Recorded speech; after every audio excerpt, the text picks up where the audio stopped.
vivificou, estando vós mortos, e vos vivificou, melhor, estando vós mortos em ofensas e pecados, em que noutro tempo andastes, segundo o curso deste mundo, segundo o príncipe das potestades do ar, do espírito que agora opera nos filhos da desobediência, entre os quais todos nós também antes andávamos nos desejos da nossa carne, fazendo a vontade da carne e dos pensamentos. E éramos, por natureza, filhos da ira, como os outros também. Mas Deus, que é riquíssimo em misericórdia, pelo seu muito amor com que nos amou, estando nós ainda mortos em nossas ofensas, nos vivificou juntamente com Cristo, pela graça sois salvos. E nos ressuscitou juntamente com Ele, e nos fez assentar nos lugares celestiais em Cristo Jesus, para mostrar nos séculos vindouros as abundantes riquezas da sua graça, pela sua benignidade para convosco em Cristo Jesus, porque pela graça sois salvos por meio da fé. Isso não vem de vós, é dom de Deus. Não vem das obras, para que ninguém se glorie, porque somos feitura sua, aleluia, criados em Cristo Jesus, para as boas obras, as quais Deus preparou para que andássemos nelas.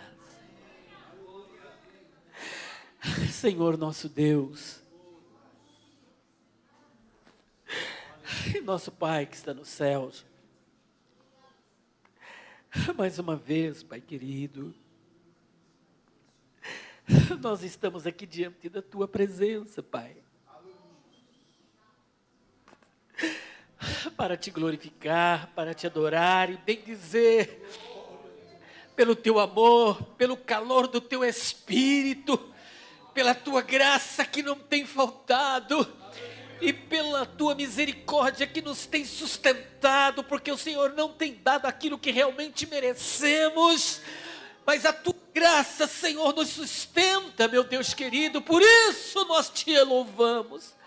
Eu Te glorifico, Pai, Te agradeço por estar aqui diante do Teu povo, da Tua igreja, das Tuas ovelhas, que vieram aqui para ouvir somente a Tua voz. E eu Te louvo, Senhor, por ter nos colocado aqui como canal de expressão da Tua vontade. E para isso eu conto com a Tua graça, com a capacitação divina, com a revelação, para que o Teu coração aqueça o meu coração e o coração do Teu povo seja aquecido com o calor do Teu Espírito. Em nome de Jesus, amém. Graças a Deus. Meus queridos irmãos, eu quero aqui parabenizar a toda a diretoria da igreja, a todos os irmãos que atenderam ao chamado de estar aqui nesse culto tão importante que é a Escola Bíblica de Obreiros e Membros, onde nós estaremos aqui trabalhando dois temas extremamente relevantes dentro da nossa confissão de fé, da nossa teologia assembleiana. E por que não dizer da teologia que faz parte da confissão de fé do cristianismo ortodoxo? E nesta oportunidade, nós estaremos desenvolvendo dois assuntos dentro do tema o que isso tem a ver comigo. Num primeiro momento, nós estaremos trabalhando a soteriologia, que é a doutrina da salvação, e as suas peculiaridades, é claro que de uma forma sintética. E num segundo momento, que fecharemos com duas palestras, estaremos falando sobre pneumatologia, mais especificamente sobre batismo com o Espírito Santo e dons espirituais, numa abordagem dentro de uma perspectiva continuista, porque nós somos a igreja que acreditamos que os dons espirituais continuam em evidência. E que o batismo com o Espírito Santo não ficou para o primeiro século. É para hoje, é para agora. É para a igreja do Senhor Jesus. É isso que nós vamos defender aqui, tá bom? E defender a salvação a partir de uma perspectiva bíblica e que a teologia cunhou como visão arminiana. É esta que nós vamos abordar, ainda que muitos já se enveredaram por outros caminhos, mas é uma escolha deles. Nem Deus impede a pessoa de tomar decisões. A pessoa quer tomar, fazer o quê, né? Mas voltemos agora. Nesse primeiro momento, o nosso tema é: o que é salvação? Nós vamos trabalhar o conceito de salvação, tanto no Antigo quanto no Novo Testamento. E trabalhando os conceitos, o que essa salvação tem a ver comigo? Afinal de contas, salvação, sou salvo, mas o que isso significa? E depois, aquela polarização que ficará para a próxima quinta-feira, se Deus nos der graça e vida, estaremos trabalhando sobre a polarização entre as duas vertentes teológicas, uma chamada calvinista e outra arminiana. Já de primeira mão, já quero deixar bem firmado a minha estaca, que eu defendo a linha arminiana.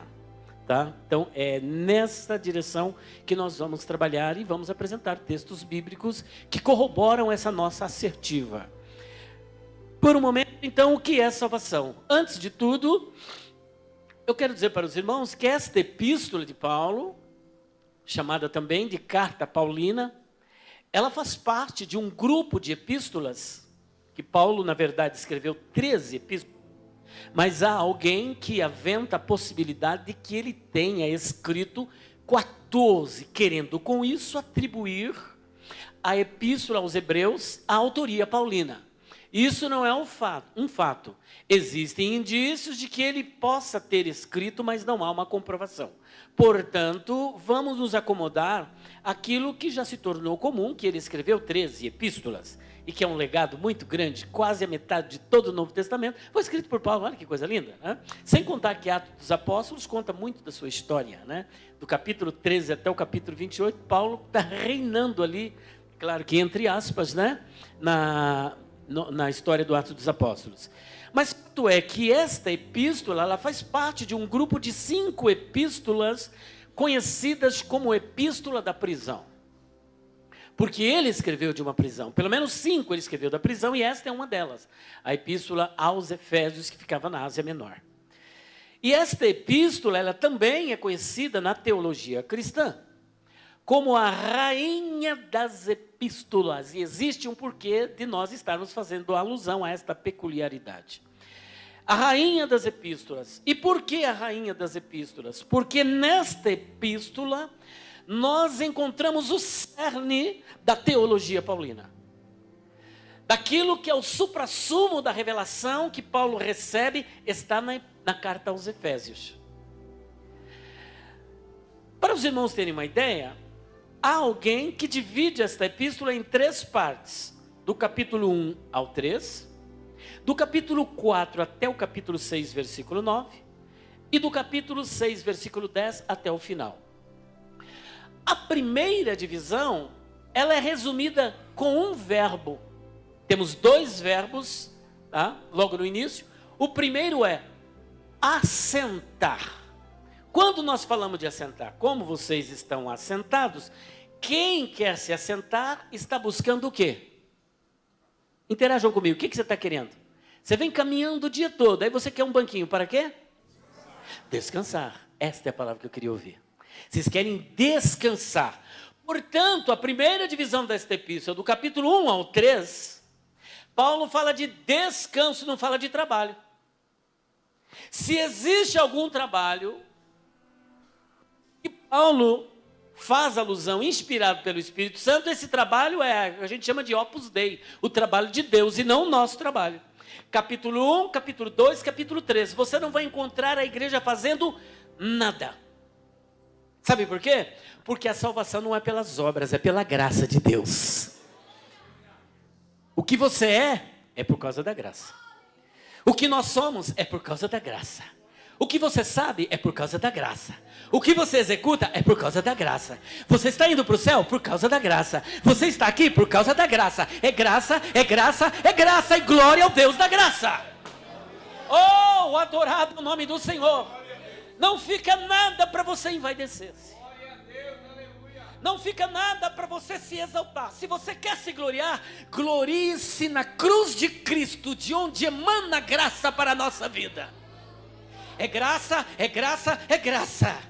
Há um autor que disse o seguinte: Deus, na sua graça, dá tudo que nós não merecemos. Se você acha que você é digno, eu canto bem, é por causa da graça. Dá tudo que nós não merecemos. Tudo que você tem não é porque você é bonitinho, porque você merece, porque você decorou a Bíblia, porque você anda de joelho, porque você jejua. Não, é por causa da graça. E graça é favor imerecido. Você não merecia. Era um miserável, cego, desgraçado, pobre, nu. Estava indo para o inferno, mas a graça te alcançou. A graça te alcançou. Quantos foram aqui alcançados pela graça? Aleluia, o Deus da graça está presente aqui. A graça do Senhor emana do trono. Ela já te cobriu, ela já te levantou, ela te salvou, ela te sustentou, e ela vai te levar para o céu. Então é graça, graça e graça. O apóstolo Paulo, no capítulo que nós chamamos de discurso apologético em favor da ressurreição, ele começa a elencar as testemunhas da ressurreição. Ele não coloca nenhuma mulher, porque naquela época, naquela sociedade, a mulher não tinha uma voz que pudesse surtir algum resultado num tribunal. Por isso ele elenca só os homens. Quando chega no versículo de número 8, ele diz assim, olha: e ele apareceu para mim como que um abortivo, ou seja, como fora. Aí ele diz assim, e eu que sou o menor dos apóstolos. Mas parece-me que logo em seguida ele reconsidera essa sua expressão. Fala, olha, menor dos apóstolos, coisa nenhuma. Eu não sou digno de ser chamado apóstolo, porque eu persegui a igreja de Deus. Mas pela graça de Deus eu sou o que sou. Antes eu trabalhei muito mais do que todos os apóstolos. Parece uma ufania da parte dele, uma exaltação, uma soberba, mas não é, porque depois ele fecha. Todavia, não eu, mas a graça de Deus que está sobre mim. Portanto, eu sou apóstolo por causa da graça, trabalho por causa da graça, sou salvo pela graça, caminho pela graça, eu pego pela graça, eu fui ao terceiro céu por causa da graça, e estou indo para o céu por causa da graça. Aleluia! É graça, é graça, é graça. Descanse na graça de Deus. Portanto, capítulo 1 ao 3, se você ler depois em casa, você vai ver que é tudo que Deus já fez. Você não está fazendo nada. E entre estas muitas coisas que Ele já fez, você verá que no capítulo, versículo de número 6, Ele fala algo interessante. E nos ressuscitou, juntamente com Ele. O Pai nos ressuscitou juntamente com o Filho. E o que mais que Ele fez? Quem está lendo? O que Ele fez? Juntos agora. O que Ele fez? E nos fez...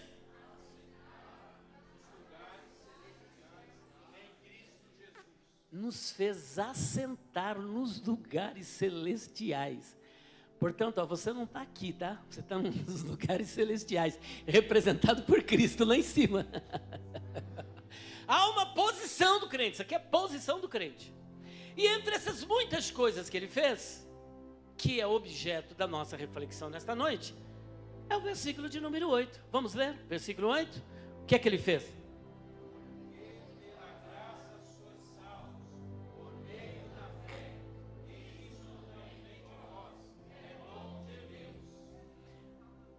Porque pela graça, Haris, sois salvos.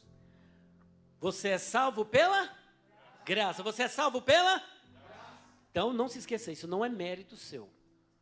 Nada que você possa fazer aqui vai conquistar o coração de Deus no sentido de te salvar.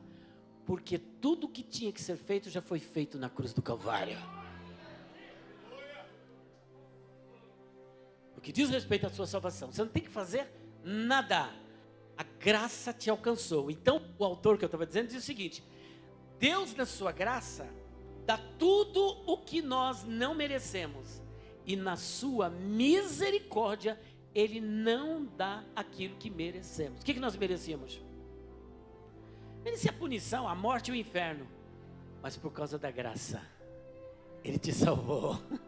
Na sua misericórdia, Ele não te matou, muito pelo contrário, Ele te deu vida, e vida com abundância. Portanto, das coisas que Deus fez em Cristo, porque é muito importante atentarmos para uma preposição grega, que aparece aqui na Epístola aos Efésios, mais de 30 vezes. Às vezes ela está, como que eu posso dizer, meu Deus?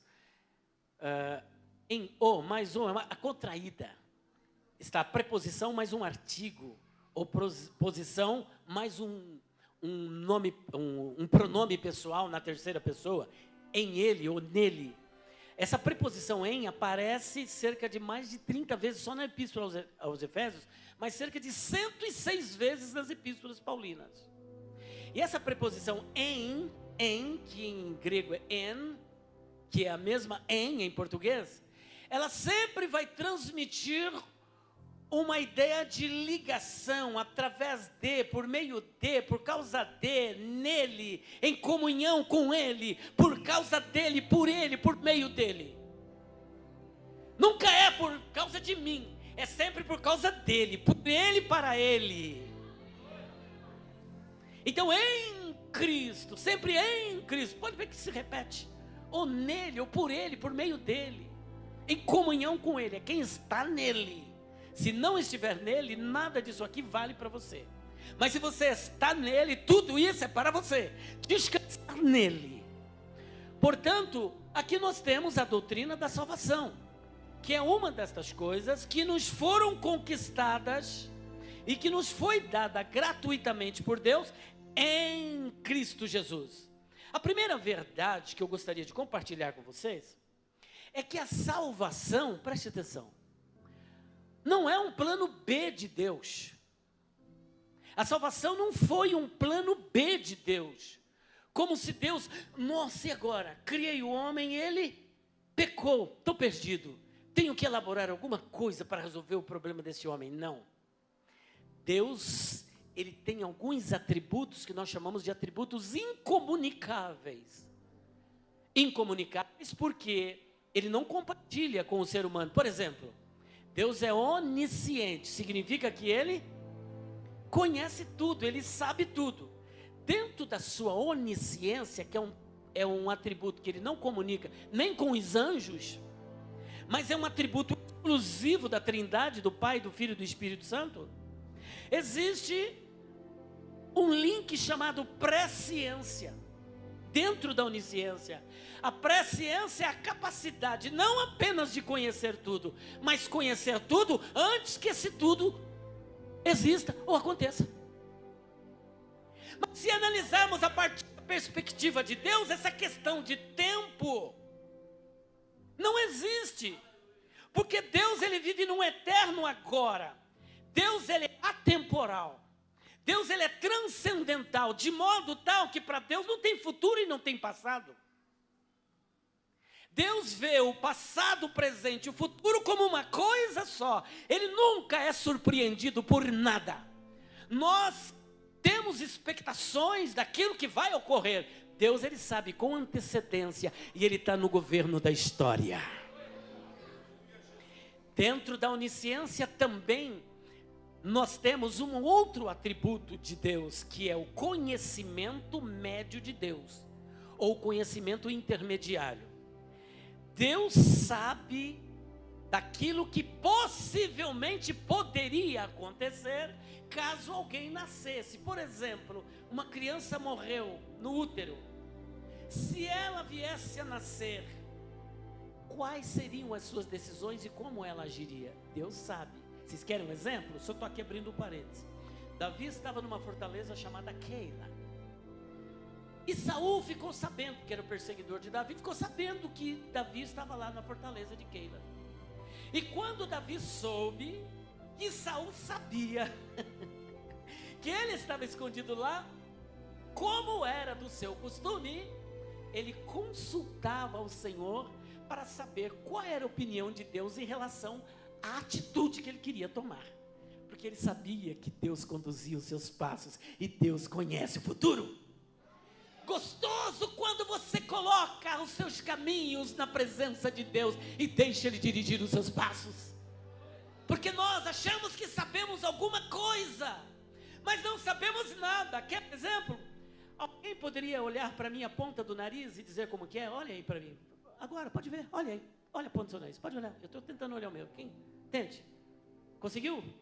Então, você não consegue olhar a ponta do seu nariz, quanto mais o seu futuro. Deixa ele na mão de Deus. Lance o seu cuidado, a sua ansiedade, a sua preocupação, a sua vida. No momento em que você estiver Deus preocupado, Deus entrará com a providência e vai agir na sua vida, para que você saiba que Ele é Deus. Aleluia! Davi então pergunta: Senhor, se eu ficar aqui nesta fortaleza, os cidadãos de Keila, eles irão me entregar para Saul? Deus disse: vão te entregar. Seguindo a orientação de Deus, o que é que Davi faz? Como diz lá no Paraná, lá, ele dá o pira, vai embora, estica a canela, ele dá o pira. Perna, para que te quero? Sebo nas canelas que já estou correndo. Vai embora. Só que Deus, aquele fato aconteceu, Davi foi entregue. Quando Saul soube que Davi estava sabendo, que Saul sabia que Davi estava lá e que Davi tinha ido embora. É o trava-língua aqui, viu? É o silogismo. O que Saul fez? Ele parou de perseguir. Vou lá fazer o quê? Ele não está mais lá. Agora interessante, Deus sabia o que estava no coração do povo e o que eles iriam fazer caso Davi ficasse em Keila. O que eles iriam fazer? Entregar. Mas não entregou, mas se ficasse, iria entregar. E sem que o fato ocorresse, Deus sabia o que iria ocorrer. Eita Deus, grande e poderoso! Esse é o teu Deus, um Deus que te conhece. Ele te conhece antes de você nascer. Ele sabe da tua dificuldade, Ele sabe da tua dor, da tua angústia.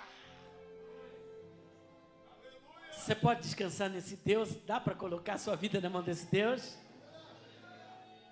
Voltemos aqui para a nossa reflexão. Portanto, a salvação não é um plano B de Deus.